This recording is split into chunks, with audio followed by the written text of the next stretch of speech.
அன்பு நண்பர்கள் அனைவருக்கும் ஜோதிட வாசஸ்பதி சுந்தரமூர்த்தியோட அன்பான வணக்கங்கள்.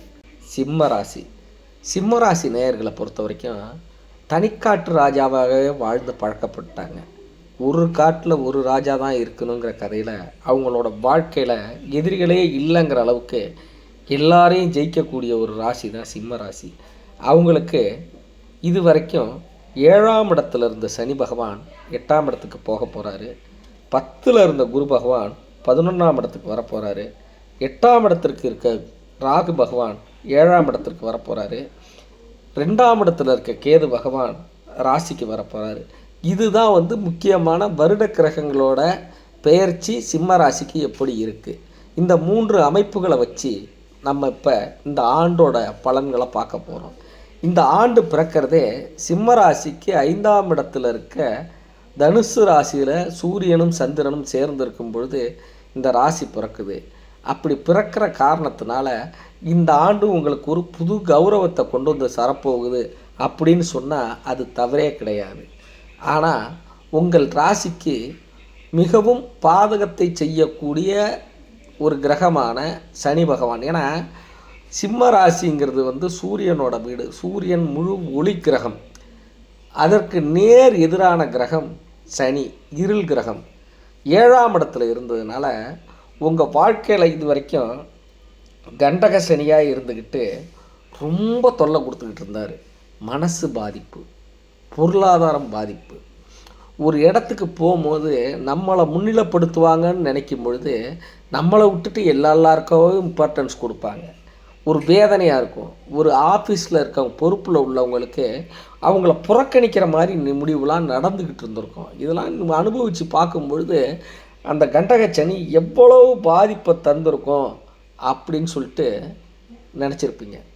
ஆனாலும் இன்னும் 2.5 ஆண்டு காலத்திற்கு நீங்கள் சற்று நிதானமாகத்தான் இருக்க வேண்டும் அப்படிங்கிறதை நம்ம ஒத்துக்கிட்டு தான் ஆகும்.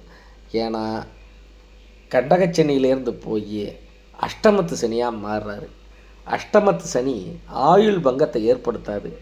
ஆனால் ஒரு சின்ன சின்ன பிரச்சனைகள் வர்றதுக்கும், நீண்ட கால வழக்குகள் வர்றதுக்கும், பல பேர் முன்னிலையில் அவமானப்படுறதுக்கும் இது எல்லாம் இருக்கும்.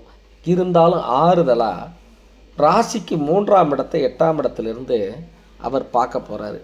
அப்படி பார்க்க போகும்போது உங்களுக்கு 10ஆம் பார்வையாக தொழிலில் பார்க்குறதுனால போதிய வருவாய் கிடைக்கும்.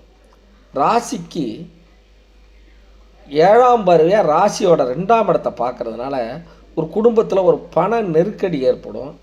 இருந்தாலும் குடும்பத்தில் வாக்குவாதங்களை தவிர்க்கிறது உங்களுக்கு நல்ல ஒரு அட்வைஸாக இருக்கும்னு நினைக்கிறேன். சனி தன்னோட 10ஆம் பார்வையாக 5ஆம் இடத்தை பார்க்க போகிறாரு. அப்போ பார்க்க போகும்போது குழந்தைகள் வழியில் ஏதோ ஒரு சின்ன சின்ன மன கஷ்டங்கள் நிறைவு இல்லாமல் இருக்கும். என்னடா அது இப்படி பண்ணிகிட்ருக்கோம், ஆனால் இப்படி ஆகலையே, நம்ம நினச்ச காரியம் சக்ஸஸ் ஆகலையே, குழந்தைகள் நம்ம சொன்ன பேச்சை கேட்பாங்களா கேட்க மாட்டாங்களா, நம்ம குழந்தையோட எதிர்காலம் எப்படி இருக்கும், அவங்களோட வாழ்க்கை திட்டம் எப்படி இருக்கும் அப்படின்னு ஒரு சிந்தனை பலமாக இருக்கும். ஆனால் கவலைப்படாதீங்க. உங்களுக்கு 11ல் வர்ற குரு 5ஆம் இடத்தை பார்க்க போகிறதுனால குழந்தைகள் வழியில் உங்களுக்கு அந்த இருந்த கவலைகள்லாம் தடுத்து நிறுத்தி ஒரு இருளில் தவிக்கிற ஒருத்தவங்களுக்கு எப்படி தெய்வ அருளால் ஒளி கிடைக்குமோ அதே போல் குருவோட பார்வை 10ல் இருக்க குருவோட 10ல் இருக்க குரு 11க்கு 5ஆம் இடத்தை பார்க்கும் பொழுது அந்த பிரச்சனைகள்லாம் மாறும். ஏன்னா 10ல் குரு இருக்கும்போது உங்கள் தொழிலையும் ஒரு டென்ஷன் இருக்கும். அந்த டென்ஷன்லாம் மாறப்போகுது.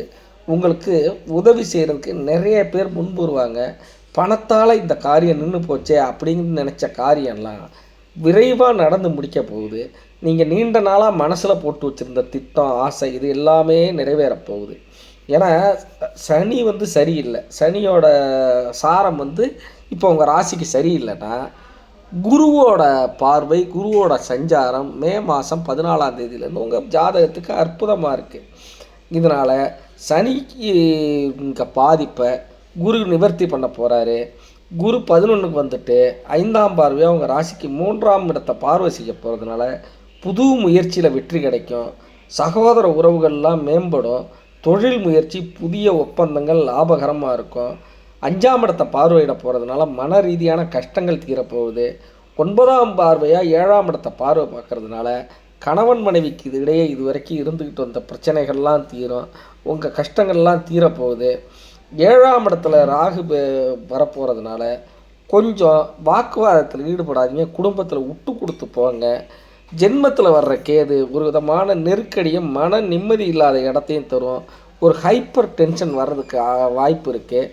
எதையும் நினச்சி குழப்பிக்காமல் இருந்தாவே உங்களுக்கு ஒரு சக்ஸஸாகவே நடக்கும். இந்த ஆண்டு உங்களுக்கு மிகப்பெரிய வெற்றி தர ஆண்டாக இருக்கிறதுக்கு வராகி அம்மனை வழிபாடு செய்யுங்க.